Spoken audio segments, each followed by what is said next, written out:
একজন আইনজীবী হিসাবে আমাদের করণীয় শুধু কোর্টেই নয়, আমাদের এই সমাজের প্রতিও অনেক দায়বদ্ধতা আছে। সেই দায়বদ্ধতার জায়গা থেকে সাইফুল ইসলাম আলী অনেক প্রতিবাদী একজন আইনজীবী ছিলেন এবং তাকেই এই ইসলামের সদস্যরা হত্যা করেছে। আজকে উদ্বেগের বিষয় হয়ে দাঁড়িয়েছে, সামাজিক যোগাযোগ মাধ্যমে দেখতেছি আমরা কেউ কেউ মুসলমান হয়েও ইসলামের পক্ষ নিচ্ছে।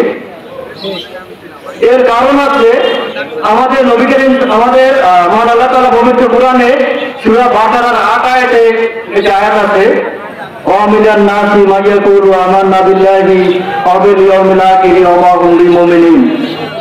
অর্থাৎ তোমাদের মধ্যে এমন কিছু লোক আছে যারা হুজুর বা আলেম, যাদের কাছে গিয়ে আমরা বলবো যে আমরা ঈমান এনেছি, অথচ তারা মুমিন নয়। আবার ওই শয়তানদের কাছে গিয়ে বলবে যে আমরা তোমাদের সাথে আছি। এদিকে আমরা গ্রামে মুসলমান, আর ওদিকে ইসলামের পক্ষে আমরা শুধু রাজনৈতিক কারণে, রাজনৈতিক ক্ষমতার কারণে আমরা তাদের পক্ষ নিচ্ছি। আপনাদের উদ্দেশ্যে বলছি, আপনারা যদি প্রকৃত ইসলাম ধর্ম অনুসারী হন তাহলে দয়া করে এই ইসলামের বিরুদ্ধে প্রতিবাদী হন। আরেকটি কথা বলবো, আমাদের যে বিদায় হজের ভাষণে নবী করিম সাল্লাল্লাহু আলাইহি ওয়াসাল্লাম বলেছেন, 4টি কথা দিয়ে আমি শেষ করবো, তোমরা অন্যায়ভাবে কারো উপর অত্যাচার করো না, পরের সম্পত্তি আত্মসাৎ করো না, যারা অন্য ধর্ম পালন করে তাদের উপর তোমাদের ধর্ম চাপিয়ে দেওয়ার চেষ্টা করো না। এই 3 নম্বর কথা, এখানে ওই আরাফার ময়দানে শুধু মুসলমানরাই ছিলেন না, ওখানে ইহুদি নাসারা সব ধর্মগ্রন্থে মানুষ ছিলেন। আর ইন্ডিয়াতে আপনারা ঢোকলেন, ওখানে যারা মুসলিম আছে সেখানে মুসলমানরা সংখ্যালঘু।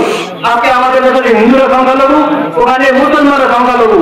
তারা ঠিক মতো নামাজ পড়তে পারে না, ধর্ম পালন করতে পারে না।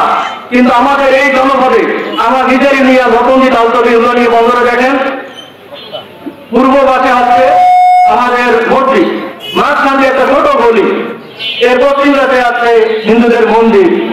এই জনপদের শুরু থেকে ওখানে মন্দির মসজিদ আজ পর্যন্ত আমাদের মধ্যে কোনো দাঙ্গা হয় নাই। সুতরাং এই জনপদে তারা হিন্দু মুসলিম আছেন, আপনারা আমরা এই ভূখণ্ডের বর্তমানে শুরু থেকে আমাদের পূর্বপুরুষ সামাজিক সম্প্রীতি ধর্মের সম্পর্কে বজায় রেখেছে। আমরাও চাই হিন্দুরা আপনারা শান্তিতে বসবাস করবেন।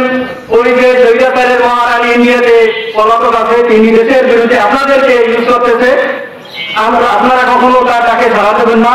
আমরা এই দেশকে ভালোবাসি, আপনারা এই দেশকে ভালোবাসুন।